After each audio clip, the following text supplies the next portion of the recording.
ตะวันอ่อนเห็นบางนอนเริ่มบุญสูง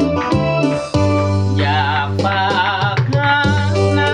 ำแต่ว่าบ่หานยันนางบ่มีเยื่อใยได้แต่คิดอยู่ในใจยังบอกหาใครเอ่ยคำอยากฝากหาน้ำน้ำจะพัวบดส่งน้อยนวลส่วนใจแต่พอคงงามนางงามเงินดังนางคงใหญ่อย่างใบไม้ยามแก้วตาเป็นสมพลงามยานอดบ่ไหวแต่ต้องได้ใคร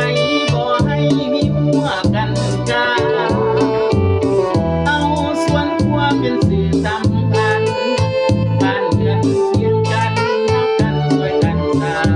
สรรค์